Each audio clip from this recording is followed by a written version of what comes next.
Hello, जय हिंद, नमस्कार, राधे राधे। मैं रोहित आप सभी का एक बार फिर से हार्दिक स्वागत करता हूं आपके प्यारे से चैनल टारगेट गुरुकुल पर। और साथियों, आज हम लोग करने वाले हैं कंप्लीट एंशिएंट हिस्ट्री एक ही वीडियो के अंदर। इसके बाद मेडाइवल आएगी और उसके बाद मॉडर्न इंडियन हिस्ट्री। ये दो वीडियो आएंगी कि नहीं आएंगी ये आपके ऊपर डिपेंड करता है। मैं बताऊँगा आप लोग पर कैसे डिपेंड करता है। तो आइए, इस वीडियो में हम लोग क्या करेंगे कि मैंने कुछ क्वेश्चंस को लिया है इस प्रकार, फिर उनको समझाया है, फिर उसका जितना भी एक्सप्लेनेशन होता सकता है हर चैप्टर वाइज इसी प्रकार किया है। तो जुड़े रहिए हमारे साथ, मज़ा आएगा बहुत ज़्यादा। बाइलिंगुअल कंटेंट है तो और भी ज़्यादा मज़ा आएगा। तो निम्नलिखित में से कौन नॉट करेक्टली मैच है? ध्यान देना, नॉट मतलब कौन सुमेलित नहीं है।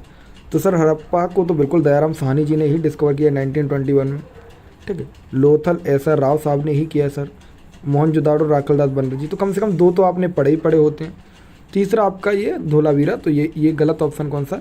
धोलावीरा बीके थापर का नहीं है सर। तो किसका है सर? ये चलिए ऑप्शन में दिखा देते हैं। इसको खोजा किसने? विष्णु ने खोजा। किसने? विष्णु। तो Harappa watch discovered by Dayaram Sahni 1921। Lothal को एसआर राव साहब ने 1957 में, ठीक है। उसी प्रकार सुरकोटा, इसको विष्णु ने खोजा है। और धोलावीरा इज़ लोकेटेड एज, कहाँ पे है? गुजरात के अंदर है, ठीक है। इस प्रकार आप लोग याद रख लेंगे क्योंकि आपसे जगह भी पूछी जाती हैं।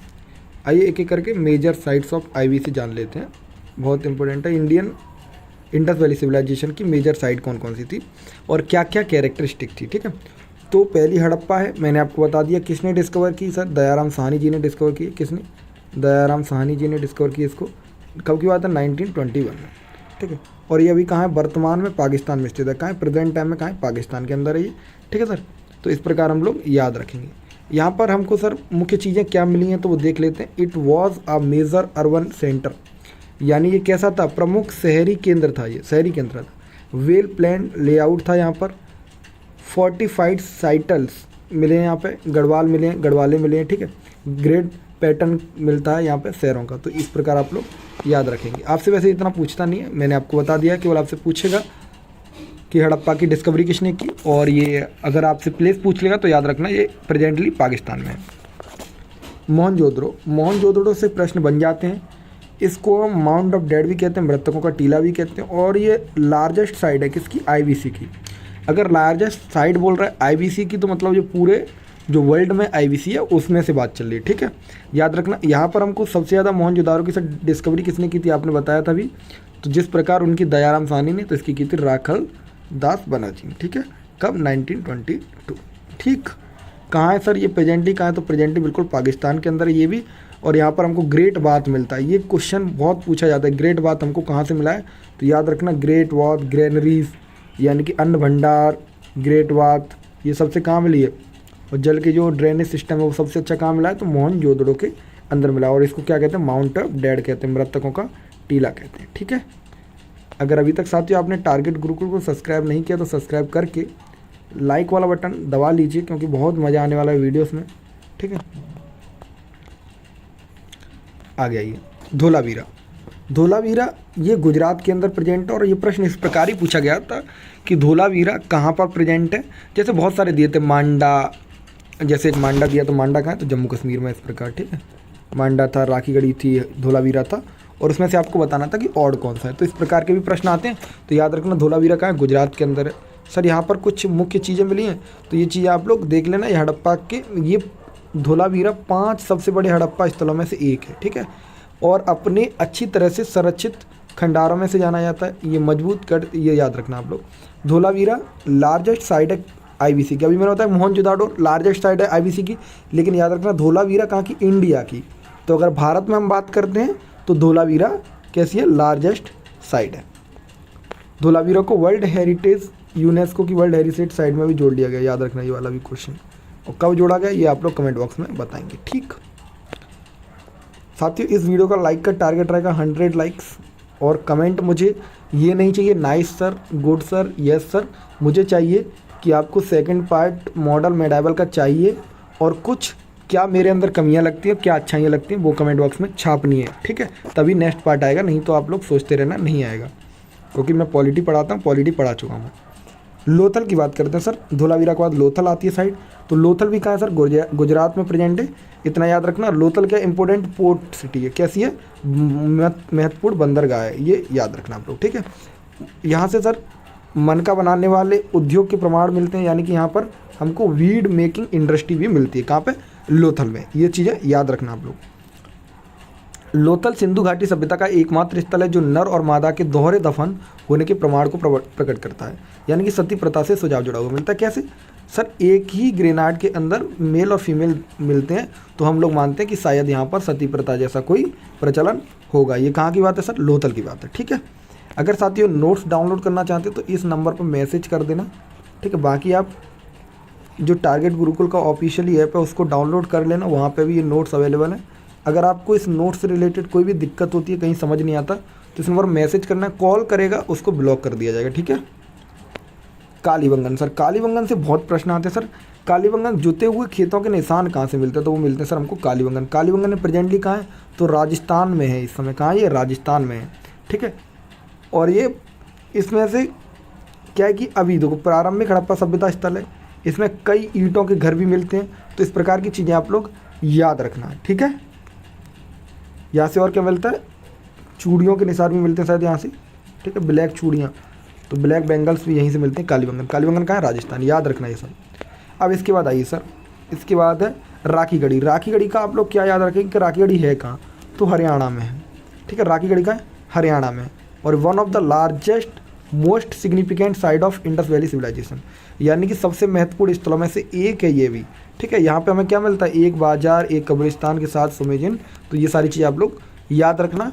इसमें से आपसे पूछा जाएगा कि कौन सी जगह कहाँ पर प्रेजेंट है और उसमें क्या विशेषताएं थी, तो मैंने कोशिश की थी कि आपको पूरा IBC अच्छे तरीके से समझा दिया जाए इतने कम टाइम में, ठीक है। तो अगर आपको ये वीडियो पसंद आ रहा है तो वीडियो को लाइक कर सकते हैं। अब आपसे पूछा जा रहा है, according to the exhibitive evidence the domestic animal वेगेंस इन विच पीरियड, यानी उत्खननों के अनुसार जो पशुपालन है वो किस में प्राप्त होता है, तो बताइए लोअर पैलोलिथिक में होता है, मिडिल में होता है, अपर में होता है, मेसोलिथिक में होता है। तो बिल्कुल याद रखना साथियों, ये हमको ये चीज़ें मिलती हैं, तो ये कब मिलती हैं, तो ये मीज़ोलिथिक काल में मिलती हैं। कब, मीज़ोलिथिक काल में मिलती हैं सर। मीज़ो और लिथिक का मतलब क्या होता है सर, लिथिक, तो अगर पैलियोलिथिक बात करें तो पैलियो मतलब पहले पूरा पाषाण काल, लिथिक का मतलब होता है क्या होता है, पत्थर, ठीक है, स्टोन होता है। तो इस प्रकार याद रखना, आपसे पूछ रहे तो ये टर्म याद रखना। जब मैं एंशिएंट हिस्ट्री पढ़ाता हूँ BA पार्ट 1 के लिए, तब मैंने काफ़ी अच्छे तरीके से एक्सप्लेन किया, और मैं यहाँ पर अगर एक्सप्लेन करने लगूँगा तो आप चीज़ें नहीं समझ पाओगे। अब इसमें से सर महत्वपूर्ण चीज़ है कि आपसे पूछा गया था कि आदमगढ़ की साइड कहाँ पर स्थित है, तो MP में है, और वैगर कहाँ है, तो राजस्थान में, ठीक है। तो आदमगढ़ मध्य प्रदेश में और वैगर कहाँ है, राजस्थान में। यहाँ से हमें पशुपालन के एविडेंस मिलते हैं, और ये कब की साइड है सर, मेसोलिथिक काल की ये साइड है, ठीक। मेसोलिथिक काल कब आता है सर, तो पहले आपका क्या आएगा, पैलियोलिथिक आएगा, फिर मिडिल पैलियोलिथिक आएगा, फिर अपर पैलियोलिथिक आएगा, और उसके बाद न्यूलिथिक, और फिर मीज़ोलिथिक, ठीक। नहीं, मीज़ोलिथिक बीच में आता है, पहले देखिए पैलियोलिथिक आएगा, फिर मीज़ोलिथिक, फिर न्यूलिथिक, इस प्रकार याद रखना, ठीक। MNOPQR, तो इस प्रकार PQ के बाद RST, इस प्रकार आप लोग याद रख लेना अगर रखना है तो, वैसे नहीं तो आप सीधे कर सकते हो। हमको इसमें से पूछ रहा है कि अनाज की खेती हुई वो किस युग में मिलता है, तो ये मिलता है हमको नियोलिथिक में। कब सर, नवपाषाण काल में, ये लास्ट का युग है, ठीक है, नवपाषाण काल। अगर किसी को इनका ईयर पता हो कि पैलियोलिथिक कब था, फिर मीज़ोलिथिक कब था, और न्यूलिथिक कब था, तो आप लोग इसके बारे में छाप सकते हैं कमेंट बॉक्स में, और इनकी क्या क्या विशेषताएं थी कि हमको न्यूलिथिक में क्या मिलता है, ठीक है, पैलियोलिथिक में क्या मिलता है, ठीक है, प्रोटोहिस्टोरिया, ये सब सारी चीज़ आप लोग बता सकते हैं। और इनमें सबसे महत्वपूर्ण साइट रखी आना मेहरगढ़, ठीक है, न्यूलिथिक की सबसे इंपॉर्टेंट साइट मेहरगढ़ है, और कोड़ीवाला, ठीक है। और उसकी कौन सी थी, हमारी मीज़ोलिथिक की, तो आदमगढ़ मध्य प्रदेश के अंदर है, और वैगौर कहाँ है, राजस्थान के अंदर है, ठीक। ये सारी चीज़ें आप लोग याद रखेंगे। आइए, चालकोलिथिक एज हम किस एज को जानते हैं, तो ये प्रश्न इसी प्रकार पूछा गया था। तो चालकोलिथिक क्या हम स्टोन एज को जानते हैं या फिर न्यू स्टोन एज को जानते हैं, तो याद रखना, मैं सीधा आंसर बताता हूँ कौन सी जानते हैं। कॉपर एज को हम चालकोलिथिक एज के रूप में जानते हैं। तो कॉपर एज के बारे में यहाँ पर मैंने सब कुछ लिख दिया है कि जो भी इंस्ट्रूमेंट उस समय पर बनते थे, जो भी औजार बनते थे, वो धातु तांबा के, तो ताम्र योग होता था, और उसी के क्या कहते हैं, औजार बनते थे, हथियार बनते थे, ठीक। हाईलाइट लगा लीजिए, ये प्रश्न पूछा गया प्रश्न है, जितने स्टार लगा सकते हो लगा लीजिए। भीमबेटका कहाँ है? मैं जितनी भी साइड बता रहा हूँ साथियों, वो किसी ना किसी एग्जाम में पूछी गई, चाहे आदमगढ़ हो, चाहे आपकी वेगर हो, ठीक है, चाहे मेहरगढ़ हो, ये सारी पूछी गई है। तो भीमबेटका कहाँ है? बहुत इंपॉर्टेंट है। तो इसमें पहली बात तो भीमबेटका है कहाँ? तो एमपी के अंदर है। और इसकी क्या विशेषता है, यानी कि किस लिए प्रसिद्ध है? तो भाई रॉक पेंटिंग के लिए प्रसिद्ध है। किसके लिए? रॉक पेंटिंग के लिए प्रसिद्ध है सर। रॉक पेंटिंग मतलब कि सर चट्टानों में उसमें क्या मिलता है, जो उसकी रॉक है ना, उनमें अंदर जब गुफा में जाएंगे हम लोग केव में, तो वहाँ पर हमको रॉक पेंटिंग मिलती है। कभी कोई शिकार कर रहा है तो शिकारियों की, उससे हम अंदाज़ा लगा सकते हैं कि उस टाइम पर लोग कैसे होते थे, कोई इनको सेंटर करता था या कोई नहीं था। तो याद रखना ये वर्ल्ड हेरिटेज साइट है, ये भी यूनेस्को की वर्ल्ड हेरिटेज साइट में जुड़ी, और कहाँ पर है? मध्य प्रदेश के अंदर है। ठीक है, ठीक है, याद रखना आप लोग। और भी चीज़ें काफ़ी हैं, मैं थोड़ा वीडियो में तेज तेज चल रहा हूँ, तो आप लोग ये याद रखेंगे। भीमबेटका शिलाश्रय है, गुफाओं में अनेक दिलचस्प पेंटिंग मिलती हैं जो जीवन और समय को दर्शाती हैं, जिसमें गुफाओं में रहते हुए बच्चों के जन्म के दृश्य। तो ये सारी चीज़ें आप लोग पढ़ लेंगे जब नोट्स आपको मिल जाएंगे। ठीक है, अब मैं बात करता हूँ अगला प्रश्न। Which of the following is the most among all Vedas, यानी कि ओल्डेस्ट वेदा पूछ रहा है कि सबसे पुराना वेदा कौन सा है। तो साथ ही मैंने आपको कितनी बार बताया कि सबसे पुराना वेदा कौन सा है? पहले ऋग्वेद आता है, ठीक है, तो ऋग्वेद ही तो सबसे पुराना होगा सर। तो बिल्कुल कौन सा होगा इसका? ऋग्वेद आंसर होगा। कौन सा? ऋग्वेद आंसर होगा। ठीक है, अब आइए वेदों के बारे में पूरी जानकारी ले लेते हैं सर, क्या क्या है। तो ऋग्वेद याद रखना मोस्टली जब मिलता है हमको 1500 से 1200 के बीच में मिलता है। Rigveda is the oldest among the 4 Vedas, यानी कि 4 वेद होते हैं। कितने वेद होते हैं? यहाँ से एक चीज़ पता चला कि 4 वेदास होते हैं, और ऋग्वेद उसमें सबसे क्या है? प्राचीन है। ठीक है, और इसमें हमको पूजन, कर्मकांड, रहस्य, इस प्रकार की टिप्पणियाँ मिलती है। ठीक है, रिचुअल्स के बारे में। आइए मैं एक एक करके, मैंने चारों को लिख दिया क्या क्या होता है। ऋग्वेद में हम पढ़ेंगे सर मंत्र, भजन, इनके बारे में, प्रार्थनाओं के बारे में। अथर्ववेद में हम लोग पढ़ते हैं दवा, मेडिसिन्स के बारे में। सामवेद यानी कि शाम के समय पर हमको गाना सुनना बहुत पसंद होता है, तो सामवेद में हम लोग पढ़ते हैं सर क्या? सॉन्ग वगैरह के बारे में, संगीत के बारे में। ठीक, उसी प्रकार यजुर्वेद में हम लोग पढ़ते हैं किसके बारे में? अनुष्ठान और बलिदान, यानी कि इसमें कर्मकांड, ये सारी चीज़ें हम लोग किस में पढ़ते हैं? तो यजुर्वेद के अंदर पढ़ते हैं। बताइए 4 वेद होते हैं, चारों वेदों की विशेषताएं पता चल गया। सबसे पुराना वेद कौन सा है? ऋग्वेद है। कोई चीज़ अब तो दिक्कत नहीं रहनी चाहिए। चीज़ें क्लियर हुई तो लाइक हो जाना चाहिए अभी तक। अगर आप लोगों ने मुझे अभी तक फॉलो नहीं किया है तो इंस्टाग्राम आईडी ये है अपनी, ठीक है, यहाँ फॉलो कर लेना। और बातचीत करने के लिए आप लोग मैसेज कर सकते हैं, और कमेंट बॉक्स में मुझे थोड़ा पॉजिटिव कमेंट चाहिए आप लोगों का, अगर नेक्स्ट वीडियोस अगर आप लोग चाहते हैं तो। ठीक है, बस ये नाइस सर, गुड सर नहीं, और कमेंट कम से कम 50, हर एक बच्चा कमेंट करके जाएगा और हर एक बच्चा लाइक करके जाएगा। अगर वीडियो पसंद आ रहा है तो, नहीं आ रहा तो डिसलाइक कर सकते हो, कमेंट में बता सकते हो कि सर ये कमी थी। ठीक है, सत्यमेव जयते हमने कहाँ से लिया है? बहुत ज़्यादा पूछे जाने वाला प्रश्न है कि जो सत्यमेव जो है भारतीय का प्रतीक है, वो हमने कहाँ से लिया है? तो साथियों ऋग्वेद से लिया है, या भागवत गीता से लिया है हमने, या फिर मुंडक उपनिषद से लिया है, या मत्स्य पुराण से लिया है। तो याद रखना इसका सही उत्तर है मुंडक उपनिषद। और ये प्रश्न इतनी बार पूछा गया है, मैं आपको क्या बताऊँ, एसएससी एग्जाम हो या कोई भी एग्जाम हो, ये बहुत ज़्यादा पूछा जाता है। इसी प्रकार याद रखना सत्यमेव जयते जो क्या संस्कृत वर्ष है, और इसको हमने किससे लिया? मुंडक उपनिषद से लिया है। ठीक है, अगला प्रश्न देखिए। इसी प्रकार हमने गायत्री मंत्र को सर कहाँ से लिया है? जो बुक है वो हमने ऋग्वेद से लिया। गायत्री मंत्र जो किस ग्रंथ से मिलता है? तो हमको मिलता है ऋग्वेद से। तो ऋग्वेद में सर एक देवता की बात की है, वॉर गॉड, यानी कि जो युद्ध के देवता हैं उनके बारे में बात की है। तो वो कौन है? तो इंद्र हैं। कौन है? इंद्र हैं। ठीक है, उनका याद रखना, इंद्र हैं। अगला देखिए, तो अगले के बारे में बात करें सर, अगले के बारे में बताइए सर। तस्मो माँ ज्योतिर्मय, ये किस में से लिया गया है? तो इसका याद रखना, ये भी हमने उपनिषद से लिया है। ये प्रश्न भी पूछे गए प्रश्न थे, तो मैंने इनको तीनों को 1 लाइनर फॉर्म में डाल दिया है। साथियों अगर ये नोट्स आपको पसंद आ रहा है तो वीडियो लाइक कर सकते हैं। साथ ही याद रखना ये रिवीजन क्लास है, अगर आप लोग इस क्लास के भरोसे ही एग्ज़ाम देने जा रहे हो तो भाई बहुत बड़ी गलती कर रहे हो। आप लोगों के पास टाइम है, अभी आप NCERT बुक को पढ़ सकते हैं।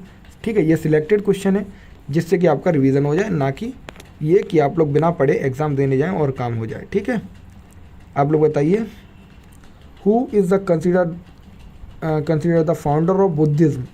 तो बुद्धिज़्म का फाउंडर कौन है? ठीक है, बुद्धिज़्म को किसने खोजा? तो बुद्धा ने। किसने? बुद्धा।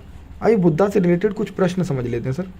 ठीक है, बुद्धिस्ट काउंसिल के बारे में क्वेश्चन आ जाता है, ये इंग्लिश में, लेकिन समझा हिंदी में रहा हूँ। नोट्स जब डाउनलोड करोगे तो आपको बाइलिंगुअल मिल जाएंगे। ठीक है, वैसे मैंने सारे नोट्स हिंदी में इंग्लिश में दोनों में लिखे हैं, लेकिन कुछ रह गए तो उनको मैं हिंदी इंग्लिश में कर दूँगा। ठीक है, डोंट वरी। बुद्धिस्ट काउंसिल के बारे में बात करेंगे सर। बुद्धिस्ट काउंसिल में तो आप याद रखना फर्स्ट बुद्धिस्ट काउंसिल कहाँ होती है, तो ये होती है राजगिरी में। कहाँ होती है, राजगिरी में। और उसको प्रेसिडेंट यानी कि अध्यक्ष कौन होते हैं, तो महाकाश्यप होते हैं, ठीक है। और उस समय पर कौन रूल कर रहा होता है, किसके अंडर में होता है, तो अजात शत्रु के में होती है, ठीक है। किसके में होती है, अजात शत्रु में होती है। बाकी चीज़ें नीचे लिखी है कि आउटकम क्या निकलते हैं, तो ये सब पढ़ लेना। सेकंड बुद्धिस्ट काउंसिल कहाँ होती है, वैशाली में होती है सर, ठीक है। और ये काल अशोक उस समय पर कौन होते हैं, रूल कर रहे होते हैं, काल अशोक। तीसरी कहाँ होती है, तो पाटलिपुत्र में होती है सर, और अशोक उस समय पर रूल कर रहे होते हैं। चौथी कहाँ होती है, तो याद रखना आप, चौथी कहाँ होती है, तो ये होती है कुंडलवन, कश्मीर के अंदर होती है, ठीक है। और इसमें कनिष्क। इनके अध्यक्षों के नाम भी याद रखना कि कौन इसको प्रेसिडेंस कर रहा था, तो ये भी आप लोग याद रखेंगे, ये अध्यक्षों के नाम। बाकी पूरी डिटेल आप लोगों के लिए नोट्स छोड़ दिए गए, क्योंकि आप लोगों को भी पढ़ना होगा साथियों, ठीक है। आइए आगे कुछ क्वेश्चंस को करें, फिर हम लोग चलते हैं।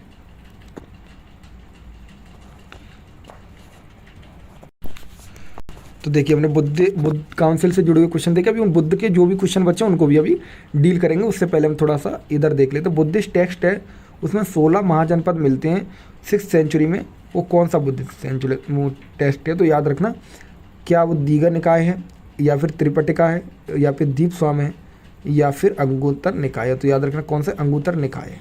तो अंगुत्तर निकाय में हमको 16 महाजनपदास के बारे में पता चलता है, 16 महाजनपदों के बारे में पता चलता है। तो याद रखना 16 महाजनपद कौन से थे, तो सर वाजी था, माला था, छेदी था, वत्स्य था, अस्मक था, कम्बोज था, काशी था, अंग था, मगध था, कौशल था, मत्स्य था, पांचाल था, कुरु था। तो इस प्रकार हिंदी में भी आपको मिल जाएंगे 16 महाजनपद जो भी थे आपके। कौन कौन से थे, वाजी था, मल था। इनके आपसे प्रेसिडेंट वो पूछ सकता है राजा कौन था और इनकी राजधानी कहाँ थी। तो अगर ये पूछता है तो आप लोग इनके बारे में ज़रूर लिखेंगे, समझेंगे बात को, ठीक है। अगला प्रश्न देखिए, who was the founder of Nand dynasty. Nand dynasty के बारे में पूछ रहा है, जो मगध में। तो नंद डायनेस्टी के कौन थे, तो याद रखना कौन थे, महापद्म नंदा थे। कौन थे, महापद्म नंदा थे।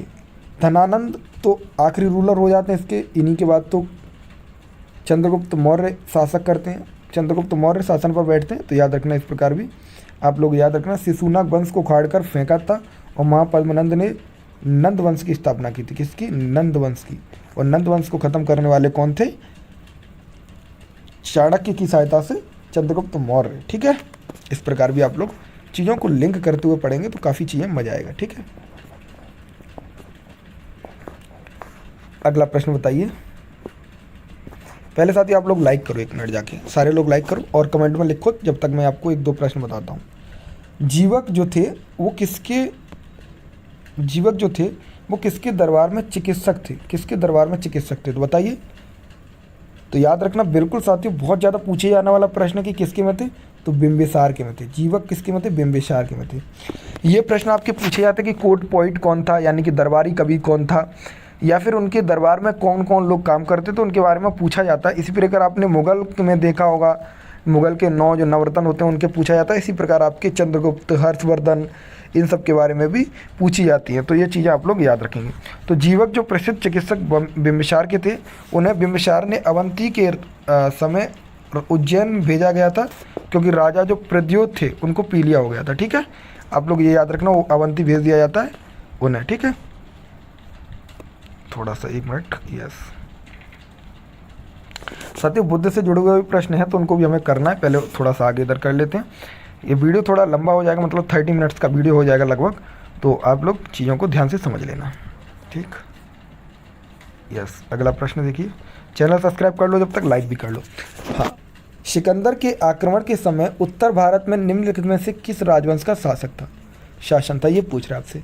कितना सिंपल प्रश्न है सर। अगर हमसे अलेक्जेंडर की इन्वेंशन की बात करें तो अलेक्जेंडर किसके दरबार में आए थे, आप लोग मुझे बताइए जरा। 1 मिनट, सॉरी यार, ये क्या हो रहा है। तो अलेक्जेंडर किसके दरबार में आए थे, तो नंद डायनेस्टी की बात है। और उस टाइम पर कौन राज्य कर रहा था नंद डायनेस्टी में, उनका नाम आप लोग बताएंगे। कौन राज्य कर रहा था नंद डायनेस्टी में, जब अलेक्जेंडर द ग्रेट भारत में आते हैं, ठीक है। तो याद रखना ये दनानंद के टाइम पर आते हैं। किसके टाइम पर, दनानंद के टाइम पर आते हैं, ठीक है। तो और उनका ईयर कौन सा है, तो 326 ईस्वी में अलेक्जेंडर। याद रखना भाई, बहुत ज़्यादा इंपॉर्टेंट क्वेश्चन था कि किस डायनेस्टी में आते हैं, तो नंद डायनेस्टी में आते हैं। रूलर कौन था, तो धनानंद था। ये क्या हो रहा है, 1 मिनट, थोड़ा साथियों वो करना, थोड़ा मोबाइल हीट कर रहा है इसलिए दिक्कत आ रहा है, बाकी कोई दिक्कत नहीं होगी, ठीक है। अब यहीं पर हम बात करें सर किसकी बात कर लेते हैं, तो वो यहाँ तक आ गए हम लोग। यस यस यस, कुछ प्रश्न जुड़े हुए थे। यस हाँ, अर्थशास्त्र बुक के बारे में पूछ रहा है। कौटिल्य की जो बुक है अर्थशास्त्र, पहली बात तो ये पता चल गया कि कौटिल्य की बुक कौन सी है, तो अर्थशास्त्र है।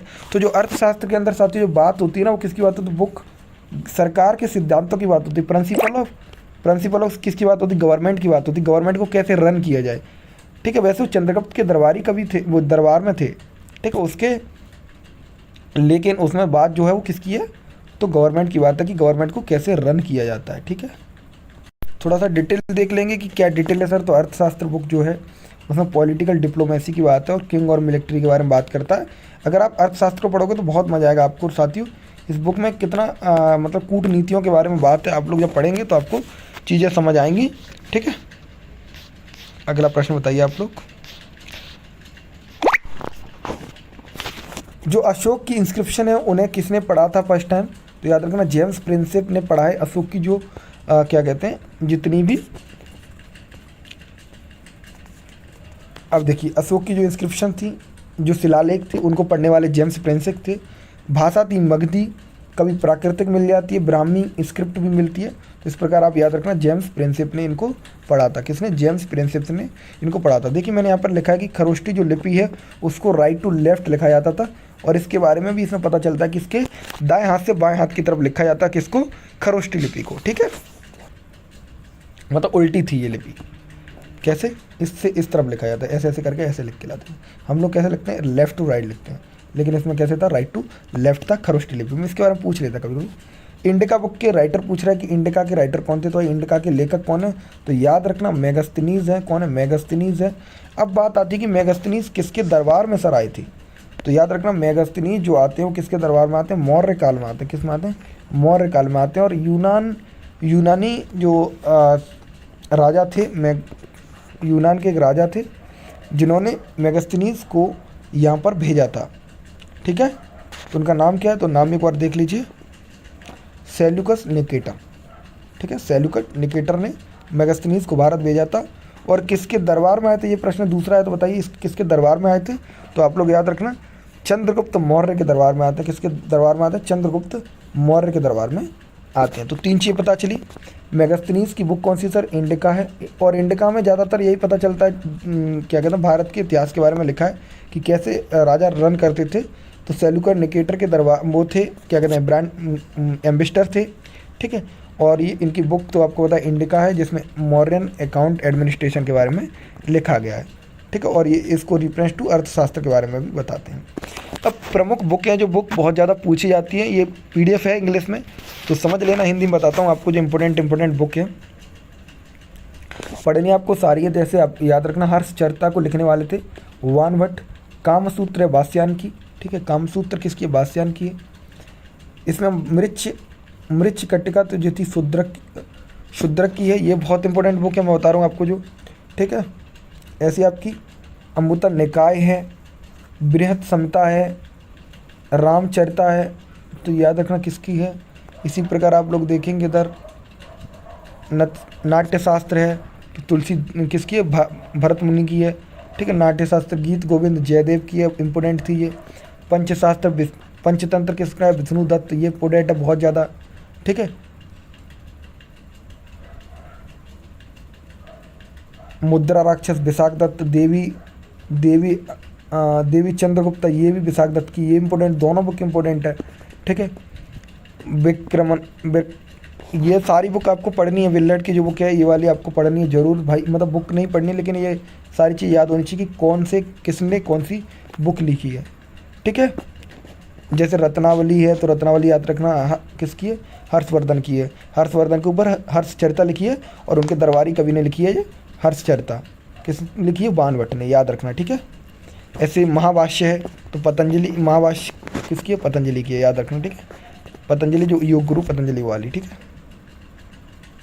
आइए कुछ फॉरेनर बुक हैं, जो फॉरेन की बुक हैं उनके बारे में देखें। तो सर ज्योग्राफी इनका देख लेना, नेचुरल हिस्ट्री प्लिनी की है। इस प्रकार आप याद रखना। इंडिका किसकी है, तो मेगास्थनीज की है। ठीक है। हिस्टोरिका किसकी है, तो हेड्रोस की है। अलेक्जेंडर की जो बायोग्राफी है वो याद रखना। फाइयान की जो बुक है वो याद रखना। तो इस प्रकार मैं आपको ये PDF प्रोवाइड करा दूंगा और ये आपको खुद पढ़नी है। इसमें मैंने सारी चीज़ें इंपॉर्टेंट मेंशन कर ली हैं। एक आपसे पूछ रहा है कि सिल्क रूट की खोज किसने की थी, तो साथियों याद रखना सिल्क रूट की खोज किसने की थी, बिल्कुल आप लोग बताएंगे सिल्क रूट की खोज किसने की थी। ये प्रश्न आप लोगों के लिए मैं छोड़ रहा हूँ कि सिल्क रूट की खोज किसने की थी, और इसका आंसर आप लोग कमेंट बॉक्स में ज़रूर देना, ठीक है। सिल्क रूट की खोज किसने की थी और किसके शासक नियंत्रित में हुई थी, ठीक है, कौन सा टाइम पर। Which of the following ruler control the silk route, तो याद रखना कौन था। तो अभी तक आंसर आप लोगों ने दे दिया होगा, याद रखना कनिष्क थे। कौन थे, कनिष्क थे। कनिष्क के बारे में कुछ याद रखना कि चर्क उनके दरबार में प्रसिद्ध कैसे थे, चिकित्सक थे। कौन, कनिष्क। कोर्ट पोइट कौन है, समुद्रगुप्त, तो हरिशन कोर्ट पोइट थे समुद्रगुप्त की, याद रखना ये बात। समुद्रगुप्त को जो कॉइन थी उन पर बीड़ा बजाते हुए दिखाया गया, तो याद रखना बीड़ा बजाने का शौक किसको, तो समुद्रगुप्त को था। और नालंदा यूनिवर्सिटी के फाउंडर कौन है, कुमारगुप्त हैं। कौन, कुमारगुप्त हैं। तो साथियों अभी तक वीडियो कैसा लगा, आइए कुछ और प्रश्न करने हम लोगों को। पहले आप वीडियो का फीडबैक और कमेंट बॉक्स में छापिए कि क्या था। आइए मैं कुछ आपको जो बुद्ध से जुड़े हुए क्वेश्चन रह गए तो उनको थोड़ा सा निपटा लिया जाए, वो इंग्लिश में थोड़ा आप लोग देख लेंगे, ठीक है।